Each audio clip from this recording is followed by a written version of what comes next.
What's going on, guys? Josh here from Aputure Productions, and today I'm here with the Aputure Mini20d Fresnel light, and I want to tell you right now that this is probably the most portable Fresnel light on the market today because of its size, its lightweight, and of all the accessories that this thing comes with. So for starters, a Fresnel light is basically a light that has a built-in lens.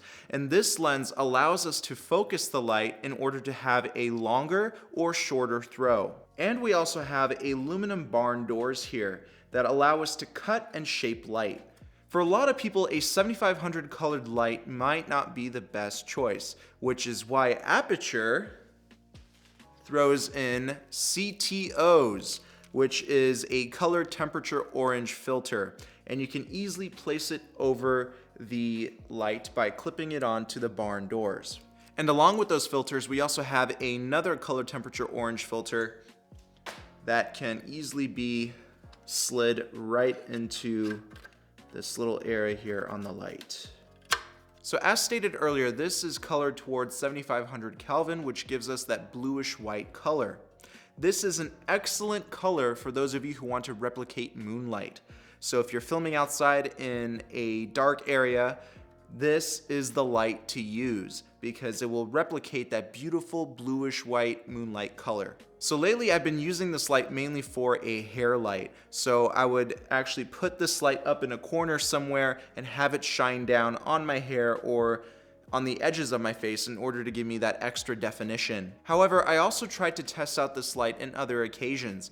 I wanted to shoot a tutorial video solely using this light alone. And from these clips here, you can see that this light did an excellent job of lighting up the scene. Thankfully, this light is rated at CRI 97. That's a color rendering index of 97%. The quality of light that this thing produces is impressive.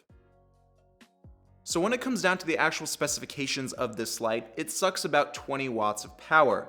That's why it's called the Mini20d. Now the spec sheet on Aputure's website says this light can max out at 30 watts of power consumption.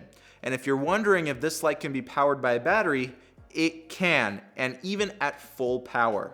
Check it out. So right here I have a Sony NPF style battery. This comes included with your purchase, so you are ready to shoot as soon as you get this light.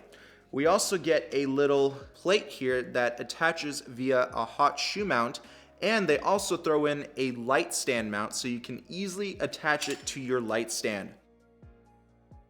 So unlike other Fresnel lights, this light can easily be mounted on a simple mini ball mount. Luckily, Aputure supplies one for you, so you can even attach it to the hot shoe mount on your camera, but I don't recommend that.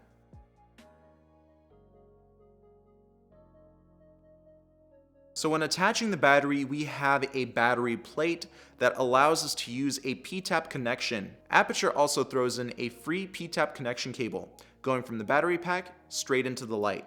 And boom, we can power this light. Sorry, it's a little bit bright. So we can dim it down all the way down to about 20%, that's the minimum. And we can also adjust the Fresnel by going from a 20-degree beam angle all the way up to an 80-degree beam angle. And while we turn that knob, we can see that the light moves forwards and backwards.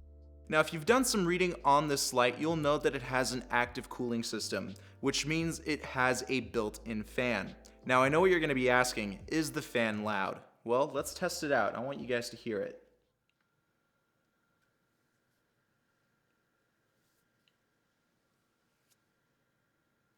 Can you guys hear it? Here, I'll turn off the light and then turn it back on. There we go, you can hear it ramp up. So in my opinion, the fan on this light can get a little bit too loud for my liking if I'm using this light 2 feet away from the microphone. However, if it's about 6-7 feet away, I don't really hear it. But it would be nice to have a quieter fan. When we're talking about temperature, this light stays fairly cool. It gets warm but never hot, so you can always handle it by hand. All the vents throughout the light do an excellent job of getting rid of that heat, so that way you don't burn your hands off. Now when it comes down to the materials of this light, it's all plastic, however it doesn't feel cheap. They wanted to keep this light as lightweight as possible, and it looks awesome as well. I love the red trim on the end of the light here. It accents the light and makes it look like a higher quality product. So overall, I absolutely love this light. It's portable, it's lightweight, and it's powerful. And I think that every filmmaker needs a light like this, especially for using it as a hair light or an edge light. It has these barn doors that can help you shape the light. It has these CTOs that can help you warm up the light. And overall, the power it outputs is great. Alright guys, that is my review on the Aputure Mini20d Fresnel light. And I hope that this will be a light in your kit, because every filmmaker needs at least one Fresnel hair light. It is a definite must. If you're interested in this product, go ahead and check it out in the link in the description box below. Also, don't forget to give this video a big like, share it with your friends, and subscribe to my channel with notifications on. I can't wait to see what you create, and I'll talk to you soon. Bye bye.